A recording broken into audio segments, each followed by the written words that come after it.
Hello friends, ഇന്ന് നമ്മൾ കാണാൻ പോകുന്നത് എവർനൈറ്റ് എന്ന സീരീസിൻ്റെ രണ്ടാമത്തെ സീസണിലെ 27ാമത്തെ എപ്പിസോഡാണ്. ഇതിനു മുമ്പത്തെ ഭാഗങ്ങൾ കാണാത്തവർ തീർച്ചയായും അതൊക്കെ കണ്ടതിന് ശേഷം മാത്രം ഇത് കാണുക. പ്ലേലിസ്റ്റിൻ്റെ ലിങ്ക് ഡിസ്ക്രിപ്ഷനിൽ ഇട്ടിട്ടുണ്ട്. കഴിഞ്ഞ എപ്പിസോഡിൻ്റെ അവസാനത്തിൽ നമ്മൾ കണ്ടത് നിൻകെ ഇങ്ങനെ പറയുന്നതാണ്. ലീരാജ്ഞിയോടാണ് ഇങ്ങനെ പറയുന്നത്. ലീരാജ്ഞിയുടെ സഹോദരൻ എങ്ങനെയാണ് രാജാവാകാൻ പോകുന്നതെന്ന് ഒന്ന് കാണണമെന്ന്. അതിനുശേഷം ദേഷ്യത്തോടെ ലിയുരാജ്ഞിയോട് അവൻ എവിടെയെന്നും ചോദിക്കുന്നു.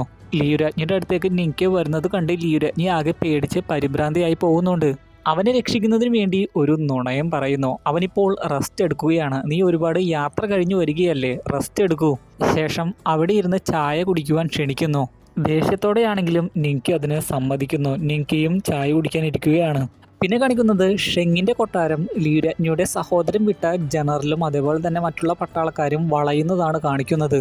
അവിടെയുള്ള എല്ലാവരെയും കൊല്ലുവാൻ ആ ജനറലിനെ ലീരാജ്ഞിയുടെ സഹോദരൻ ഏൽപ്പിച്ചിരുന്നല്ലോ. പിന്നെ ആ വിവരം സാങ്സാങ്ങിൻ്റെ ഫാദർ വന്ന് ഷിയാത്തിയ രാജ്ഞിയോടൊക്കെ പറയുന്നതായി കാണിക്കുന്നു. അവർ നമ്മളെ ആക്രമിക്കാനുള്ള തയ്യാറെടുപ്പിലാണെന്ന് പറയുമ്പോൾ ഷിയാത്തിയ രാജ്ഞി വളരെ കൂളായിട്ട് എഴുന്നേറ്റ് നിന്നിട്ട് പറയുകയാണ്, എന്തെങ്കിലും സംഭവിക്കണം എന്ന് നിശ്ചയിക്കപ്പെട്ടിട്ടുണ്ടെങ്കിൽ അത് നടക്കുക തന്നെ ചെയ്യും. അതിനുശേഷം ഷിയാത്തിയ രാജ്ഞി ഒറ്റയ്ക്ക് പുറത്തേക്ക് പോവുകയാണ്. മകൻ വേണ്ട എന്ന് പറഞ്ഞിട്ടും മകനോട് ശാന്തനായിരിക്കാൻ പറഞ്ഞ് എനിക്കൊന്നും പറ്റില്ല, ഞാൻ ഉടനെ വരാമെന്ന് പറഞ്ഞാണ് ഷിയാത്തിയ രാജ്ഞി പുറത്തേക്ക് പോകുന്നത്. എന്നാൽ സാങ്സാങ്ങിൻ്റെ ഫാദറും മറ്റുള്ളവരും അപ്പോഴും നല്ല പരിഭ്രാന്തിയിൽ തന്നെ ആയിരുന്നു.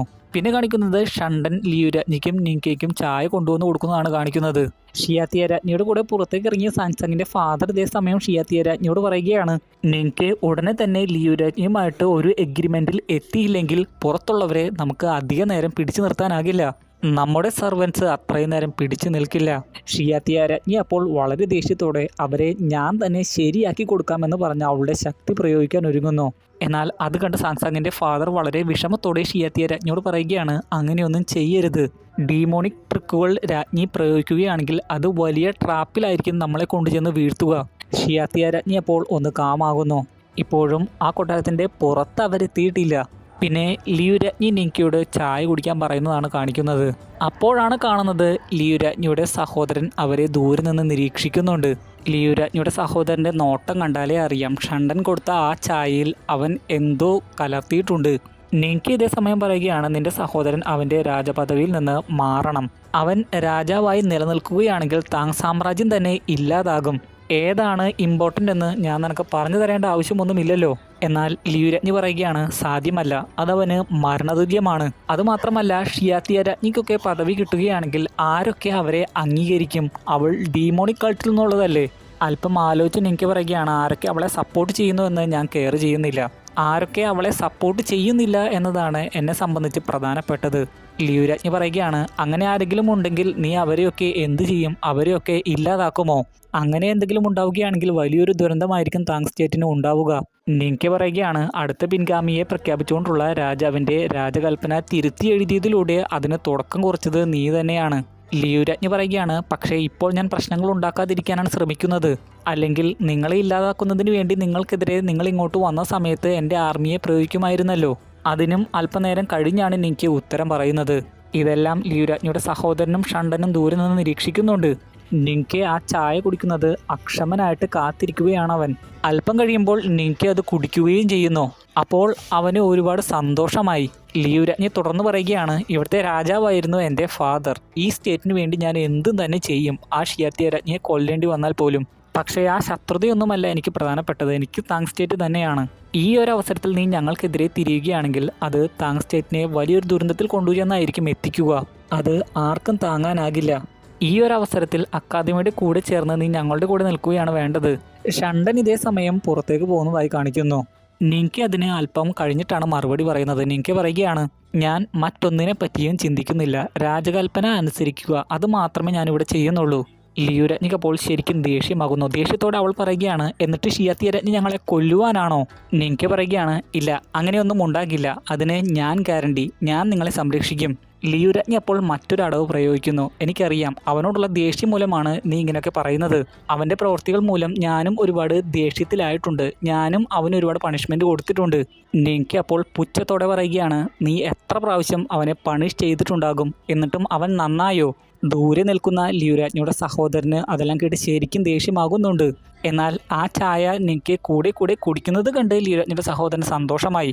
ലിയുരാജ്ഞി അപ്പോൾ നല്ല ദേഷ്യത്തോടെയും വിഷമത്തോടെയും പറയുകയാണ്, പിന്നെ ഞാൻ എന്ത് ചെയ്യണം? എൻ്റെ സഹോദരൻ എൻ്റെ മുമ്പിൽ കിടന്ന് മരിക്കുന്നത് കാണണോ? വളരെ റിസ്ക് എടുത്താണ് നിന്നോട് സംസാരിക്കാൻ നിന്നെ ഞാൻ ഇവിടെ എത്തിച്ചത്. എന്നിട്ടും ഒരു കാര്യം മാത്രമല്ലേ ഞാൻ നിന്നോട് ചോദിക്കുന്നുള്ളൂ.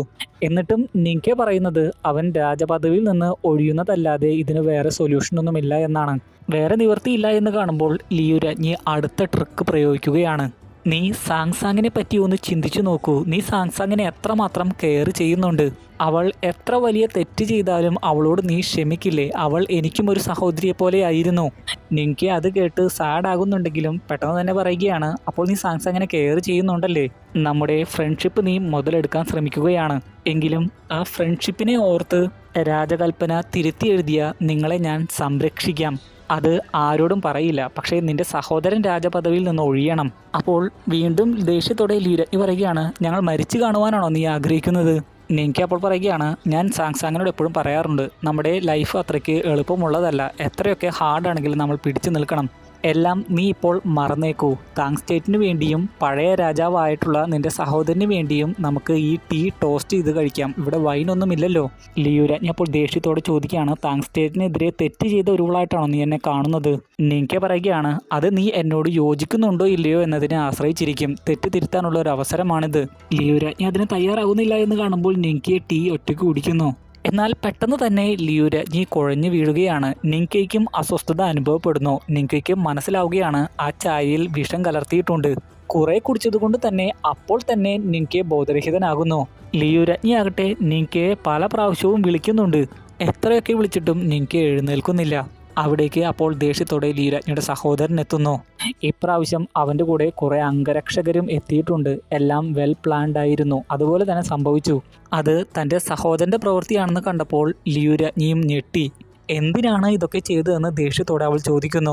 ലിയുരാജ്ഞിയുടെ സഹോദരൻ അപ്പോൾ പറയുകയാണ്, സഹോദരി എന്നോട് ക്ഷമിക്കണം. നിനക്ക് ഇത് എന്നെക്കൊണ്ട് നിർബന്ധപൂർവ്വം ചെയ്യിപ്പിച്ചതാണ്. നീ ചായ കുടിച്ചില്ലായിരുന്നെങ്കിൽ അവനും കുടിക്കില്ലായിരുന്നു. അതുകൊണ്ടാണ് നിന്നെയും ബലിയാടാക്കിയത്. ലിയുരാജ്ഞി അപ്പോൾ ദേഷ്യത്തോടെ പറയുകയാണ്, ബാസ്റ്റേഡ്, വിഷപ്പാമ്പിനെയാണല്ലോ ഞാൻ വളർത്തിക്കൊണ്ടു വന്നത്. അവളുടെ സഹോദരൻ പറയുകയാണ്, ഇതെല്ലാം എന്നെ പഠിപ്പിച്ചത് നീ തന്നെയാണ്. രാജകൽപ്പന തിരുത്തിക്കുറിച്ച് അത്രയും തെറ്റൊന്നുമല്ല ഞാൻ ചെയ്തിരിക്കുന്നത്. എങ്കിലും ഇപ്രാവശ്യം എൻ്റെ രാജപദവി നിലനിർത്താൻ എന്നെ സഹായിച്ചത് നീയാണ്. നിന്നിലൂടെയാണ് അത് സാധ്യമായത്. അതുകൊണ്ട് നിന്നോട് നന്ദി പറയുന്നു. ലിയുരാജ്ഞി അപ്പോൾ കരഞ്ഞുകൊണ്ട് പറയുന്നുണ്ട്, താങ് സ്റ്റേറ്റിലെ രാജാവായിട്ടുള്ള നീ ഇത്തരത്തിലുള്ള വൃത്തികെട്ട കളികളൊന്നും കളിക്കരുതെന്ന്. അക്കാദമി ഇതിന് നിന്നോട് പൊറുക്കില്ല എന്ന് പറയുമ്പോൾ ലിയുരാജ്ഞിയുടെ സഹോദരൻ ദേഷ്യത്തോടെ പറയുകയാണ്, എന്തുകൊണ്ടാണ് നിങ്കയോട് നീ വളരെ കൈൻഡായിട്ട് പെരുമാറുന്നത്? നിങ്കയെ നിനക്ക് ഇഷ്ടമാണല്ലേ? അതുകൊണ്ടാണല്ലേ വേറെ വിവാഹം കഴിക്കാതിരിക്കുന്നത്? അത് കേട്ടപ്പോൾ ദേഷ്യത്തോടെ ലിയുരാജ്ഞി അവനെ അടിക്കാനൊരുങ്ങി. എന്നാൽ അവളെ തടഞ്ഞുകൊണ്ട് ലിയുരാജ്ഞിയുടെ സഹോദരൻ പറയുകയാണ്, ഇനി മുതൽ നിനക്കെന്നെ അടിക്കാൻ സാധിക്കില്ല. കാരണം ഞാൻ താങ് സ്റ്റേറ്റിലെ രാജാവാണ്. ശേഷം അവളെ തള്ളി മാറ്റിയിട്ട് നിങ്കയുടെ അടുത്തേക്ക് വരുന്നു. നിങ്കയോട് എന്ന പോലെ പറയുകയാണ്, അവസാനം നീ എൻ്റെ കെണിയിൽ വീണു. നിനക്കെന്നെ കൊല്ലണമല്ലേ? വരൂ, വന്നെന്നെ കൊല്ലൂ. അതും പറഞ്ഞ് അവനെ പതുക്കെ തട്ടുകയൊക്കെ ചെയ്യുന്നു. കുറെ തട്ടിയിട്ടും അവൻ എഴുന്നേൽക്കാത്തത് കൊണ്ട് തന്നെ ലിയുരാജ്ഞിയുടെ സഹോദരൻ ഉറപ്പിച്ചു, നിങ്കെ മരിച്ചിട്ടുണ്ട്. ശേഷം ലിയുരാജ്ഞിയോട് അവളുടെ സഹോദരൻ വീണ്ടും പറയുകയാണ്, ഞാൻ പറയുന്നതൊന്നും എപ്പോഴും നീ കേൾക്കാറില്ല. നിങ്കെ പറയുന്നത് മാത്രമേ കേൾക്കാറുള്ളൂ. നിന്നെ കൊല്ലണമെന്നൊന്നും എനിക്ക് താല്പര്യമില്ലായിരുന്നു. പക്ഷേ നിങ്ങൾ തമ്മിൽ സംസാരിക്കുന്നത് ഞാൻ നേരത്തെ കേട്ടു. അതുകൊണ്ടാണ് നിന്നെ ഇപ്പോൾ രക്ഷിക്കാതിരിക്കുന്നത്. എനിക്ക് വളരെ റിച്ച് ആയിട്ടുള്ള ഫ്രീ ആയിട്ട് നടക്കുന്ന ഒരു വ്യക്തിയായി തീരണം. പക്ഷേ രാജാവാണെന്ന് പോലും പരിഗണിക്കാതെ നീ എന്നെ നിന്റെ കരുവാക്കി. ദേഷ്യത്തോടെ ലിയുരാജ്ഞി പറയുകയാണ്, നീ ഇങ്ങനെയൊക്കെ ആയിത്തീരുമെന്ന് അറിഞ്ഞിരുന്നെങ്കിൽ നിന്നെ നേരത്തെ കൊന്നാനെ. അപ്പോൾ ലിയുരാജ്ഞിയുടെ സഹോദരൻ ദേഷ്യത്തോടെ പറയുകയാണ്, രാജകൽപ്പന തിരുത്തി കുറിച്ചു എന്ന് മാത്രമല്ല, ഇപ്പോൾ നീ രാജാവിനെ തന്നെ കൊല്ലുവാൻ ശ്രമിക്കുന്നുവോ? ശേഷം വീണ്ടും നിങ്കയുടെ അടുത്ത് വന്ന് അവൻ്റെ തലയിലൊക്കെ തട്ടിയിട്ട് പറയുകയാണ്, ഇവൻ എന്നെ രാജസിംഹാസനത്തിൽ നിന്ന് താഴെ ഇറക്കണമെന്ന്. അത് ഞാൻ അവന് സാധിച്ചു കൊടുക്കാമെന്ന് പറഞ്ഞ് അംഗരക്ഷകന്റെ കയ്യിൽ നിന്ന് വാൾ എടുക്കുന്നു. ശേഷം ലിയുരാജ്ഞിയോട് പറയുകയാണ്, നിങ്ങളെ രണ്ടുപേരെയും ഒരുമിച്ച് അടക്കം ചെയ്യാം. നിങ്ങൾക്ക് സന്തോഷമാകട്ടെ. എന്നാൽ അത് കണ്ടപ്പോൾ ലിയുരാജ്ഞി ഒരു വിധത്തിൽ എഴുന്നേറ്റ് ലിയുരാജ്ഞിയുടെ സഹോദരനെ ലിയുരാജ്ഞി തടയുന്നു. ലിയുരാജ്ഞി പറയുകയാണ്, അവന് മാത്രമേ താങ് സ്റ്റേറ്റിനെ രക്ഷിക്കാനാവുകയുള്ളൂ. അവൻ ഗോഡ് സ്റ്റാർട്ട്ലിംഗ് ഫോർമേഷന്റെ പ്രൊട്ടക്ടറാണ്. അപ്പോഴേക്കും നിങ്കെ പതുക്കെ എഴുന്നേൽക്കുന്നതായി കാണിക്കുന്നു. അംഗരക്ഷകർ ഉടനെ തന്നെ അറ്റാക്ക് ചെയ്യാനും റെഡിയാകുന്നതായി കാണാം. ലിയുരാജ്ഞിയും സഹോദരനും ഇതൊന്നും കാണാതെ നിൽക്കുകയാണ്. ലിയുരാജ്ഞി പറയുകയാണ്, ഞാൻ നിന്റെ സഹോദരിയാണ്, ഞാൻ പറയുന്ന ഒന്ന് കേൾക്കൂ. ലിയുരാജ്ഞിയുടെ സഹോദരൻ പറയുകയാണ്, നീ എനിക്ക് അങ്ങനെ ആയിരുന്നെങ്കിൽ ഈ ഒരു അവസ്ഥയിൽ നമ്മൾ എത്തിച്ചേരില്ലായിരുന്നല്ലോ. നീ അങ്ങനെയല്ല എന്നെ കാണുന്നത്. നിങ്കെ അപ്പോൾ അത് കണ്ട് കൈ കൊട്ടി കൊള്ളാം എന്ന് പറയുന്നു. നിങ്കെ മരിച്ചിട്ടില്ല എന്ന് കാണുമ്പോൾ ലിയുരാജ്ഞിയുടെ സഹോദരൻ ഞെട്ടിപ്പോകുന്നു. ലിയുരാജ്ഞിയുടെ സഹോദരൻ ഞെട്ടി ചോദിക്കുകയാണ്, നിന്റെ ശരീരത്തിൽ വിഷം പ്രവേശിച്ചില്ലേ? നിൻകെ പറയുകയാണ്, എന്നെക്കാളും വലിയ വിഷമില്ല. നിന്റെ ഇത്തരത്തിലുള്ള ചെറിയ ട്രിക്കിൽ ഞാൻ വീണു പോകുമെന്ന് കരുതിയോ? നീ ഇങ്ങനെയൊക്കെ ചെയ്യുമെന്ന് എനിക്ക് നേരത്തെ തന്നെ അറിയാമായിരുന്നു. അപ്പോൾ നിൻകയുടെ നേരെ വാള് നീട്ടി ലിയുരാജ്ഞിയുടെ സഹോദരൻ പറയുകയാണ്, നിനക്കെന്നെ ഒന്നും ചെയ്യാൻ സാധിക്കില്ല. എന്നെ രാജപദവിയിൽ നിന്ന് പുറത്താക്കാൻ സാധിക്കില്ല. നിൻകെ പറയുകയാണ്, നിന്റെ സഹോദരിയെ പോലും കൊല്ലുവാൻ ശ്രമിച്ച നീയാണോ രാജാവാകേണ്ടത്? ശേഷം വാളെടുത്ത് അവനെ കൊല്ലാൻ ഒരുങ്ങുന്നു. ആദ്യമേ വാള് വീശി നിൻകെ തെറിപ്പിച്ചു വീഴുന്നത് അവിടെ എത്തിയിരുന്ന അംഗരക്ഷകരെ ആയിരുന്നു. അപ്പോഴേ അവർ തെറിച്ചുപോയി വീണ് ബോധം കെട്ടിരുന്നു. രക്ഷപ്പെടാൻ വേറെ വഴിയൊന്നുമില്ല എന്ന് കണ്ടപ്പോൾ ലിയുരാജ്ഞിയുടെ പുറകിൽ പോയി ഒളിച്ച് സഹോദരി എന്നെ രക്ഷിക്കാൻ കരഞ്ഞു പറയുകയാണ് ലിയുരാജ്ഞിയുടെ സഹോദരൻ. നിൻകെ അപ്പോൾ ലിയുരാജ്ഞിയോട് പറയുകയാണ്, നിന്നെ മനഃപൂർവ്വം ചായ കുടിക്കാൻ ഞാൻ അനുവദിച്ചതാണ്. നിന്റെ സഹോദരന്റെ ദുഷ്ടകൃത്യം നിന്നെ കാണിച്ചു തരുന്നതിന് വേണ്ടി തന്നെ. ദുഷ്ടനായിട്ടുള്ള ഇവൻ ഇനിയും രാജാവാകണമെന്ന് നിനക്ക് തോന്നുന്നുണ്ടോ? പേടിച്ചു പോയ ലിയുരാജ്ഞിയുടെ സഹോദരൻ ഉടനെ തന്നെ ലിയുരാജ്ഞിക്ക് ആ വിഷം അകറ്റാനുള്ള ആൻറ്റിഡോട്ടും ലിയുരാജ്ഞിക്ക് കൊടുക്കുന്നു. അതിനുശേഷം അവളെ കൊല്ലുവാൻ തനിക്ക് ഒരു ഉദ്ദേശവും ഇല്ലായിരുന്നു എന്ന് പോലും പറയുന്നു. നിൻകെ ആകട്ടെ അതൊന്നും വകവയ്ക്കാതെ അവൻ മരിക്കേണ്ടതാണെന്നൊക്കെ പറഞ്ഞ് അവനെ കൊല്ലാൻ ഒരുങ്ങുന്നു. എന്നാൽ ലിയുരാജ്ഞി മുന്നോട്ട് വന്നിട്ട് പറയുകയാണ്, അവൻ ഒരവസരം കൂടി കൊടുക്കണം. ഇവൻ മാത്രമാണ് ഭൂമിയിൽ എനിക്ക് അവശേഷിക്കുന്ന ഒരേ ഒരു റിലേറ്റീവ്. ദയവ് ചെയ്ത് അവനെ കൊല്ലരുത്. നാളെ ഒരു മീറ്റിംഗ് വെക്കാം. അതിൽ എല്ലാ തെറ്റും ഞങ്ങൾ ഏറ്റുപറയാം. രാജകൽപ്പന തിരുത്തി കുറിച്ചതൊക്കെ ഞങ്ങൾ ഏറ്റുപറയാം. ലിയുരാജ്ഞിയുടെ സഹോദരനാകട്ടെ അതൊന്നും പറ്റില്ല എന്ന് പറയുന്നുണ്ട്. എന്നാൽ അവനോട് മിണ്ടാതിരിക്കാൻ പറഞ്ഞ് ലിയുരാജ്ഞി കരഞ്ഞ് അപേക്ഷിക്കുകയാണ്. എല്ലാം താൻ ഏറ്റു പറഞ്ഞോളം അവനോട് ക്ഷമിക്കാനൊക്കെ കരഞ്ഞു പറഞ്ഞു കഴിയുമ്പോൾ നിൻകയുടെയും മനസ്സലിയുന്നു. അത് അവളുടെ യഥാർത്ഥമായിട്ടുള്ള സങ്കടം തന്നെയായിരുന്നു. ജീവൻ രക്ഷിക്കുന്നതിന് വേണ്ടി ലിയുരാജ്ഞിയുടെ സഹോദരനും അതിന് സമ്മതിക്കുന്നു. ഒരു വിധത്തിൽ ലിയുരാജ്ഞിയുടെ സഹോദരനോടുള്ള ദേഷ്യമെല്ലാം അടക്കി നിൻകെ ശരി എങ്കിൽ നാളെ കാണാമെന്ന് പറഞ്ഞ് അവിടുന്ന് പോകുന്നു. പിന്നെ കാണിക്കുന്നത് ഷെങ്ങിൻ്റെ കൊട്ടാരത്തിൻ്റെ മുമ്പിൽ അറ്റാക്ക് ചെയ്യാൻ റെഡി ആയിട്ട് നിൽക്കുന്ന ആ ജനറലിൻ്റെ അടുത്തേക്ക് വരുന്ന ഷണ്ടനെയാണ്. നേരത്തെ ആ ഷണ്ടൻ പുറത്തേക്ക് പോയത് ഇവിടേക്ക് വരാനായിരുന്നു. ആ ഷണ്ടൻ എന്താണ് അറ്റാക്ക് ചെയ്യാത്തതെന്ന് ചോദിക്കുമ്പോൾ ജനറൽ ഇപ്പോഴത്തെ സിറ്റുവേഷൻ എന്താണെന്ന് ചോദിക്കുന്നു. നിൻകെ ആ വിഷം കലർത്തിയ ചായ കുടിച്ചുവെന്നും അവൻ മരിച്ചുകൊണ്ടിരിക്കുകയാണെന്ന് പറഞ്ഞപ്പോൾ ആ ജനറൽ ഉടനെ തന്നെ അറ്റാക്ക് ചെയ്യാൻ റെഡിയാകുന്നു. എന്നാൽ അപ്പോഴേക്കും ഒരാൾ പാഞ്ഞു വന്ന് ആ ജനറലിനെ പിന്നിൽ നിന്ന് കുത്തിക്കൊല്ലുന്നു. അതുപോലെ തന്നെ ആ ഷണ്ടനെയും കൊല്ലുന്നു. വളരെ പെട്ടെന്നായതുകൊണ്ട് തന്നെ രണ്ടുപേർക്കും ഒന്നും ചെയ്യാൻ സാധിച്ചില്ല. മറ്റുള്ള പട്ടാളക്കാരോട് ചോദിക്കുകയാണ്, നിങ്ങൾ എന്ത് തെറ്റിനാണ് കൂട്ടുന്നതെന്ന് നിങ്ങൾക്കറിയാമോ? ഉടനെ തന്നെ തെറ്റ് മനസ്സിലാക്കി അവരെല്ലാവരും കുമ്പിട്ട് നിൽക്കുന്നു. നിൻകെ അതിനുശേഷം ഷിയാത്തിയ രാജ്ഞിയുടെ അടുത്ത് വന്ന് എല്ലാം സെറ്റിൽഡായി നമുക്ക് വീട്ടിൽ പോകാമെന്ന് പറയുന്നു. ഷിയാത്തിയ രാജ്ഞിയുടെ മകനാകട്ടെ നിൻകെക്ക് അപ്പോൾ നന്ദി പറയുന്നു. ഷിയാത്തിയ രാജ്ഞി ആകട്ടെ ഞങ്ങൾ നിന്നോട് കടപ്പെട്ടിരിക്കുന്നു എന്നും പറയുന്നു. നിൻകെ അതിനുശേഷം സാങ്സങ്ങിൻ്റെ ഫാദറിൻ്റെ മുമ്പിൽ വന്ന് മുട്ടുകുത്തി ഡാഡ് എന്ന് വിളിച്ച് ഞാൻ തിരികെ വന്നെന്ന് പറയുന്നു. അത് കണ്ട് അയാൾക്ക് ഒരുപാട് വിഷമമാകുന്നുണ്ട്. നിൻകെ പറയുകയാണ്, പക്ഷേ സാങ്സാങ്. എന്നാൽ അത് പറയാൻ അനുവദിക്കാതെ സാങ്സാങ്ങിൻ്റെ ഫാദർ പറയുകയാണ്, ഒന്നും പറയണ്ട, എനിക്കെല്ലാം അറിയാം, നീയെങ്കിലും തിരിച്ചു വന്നതല്ലോ.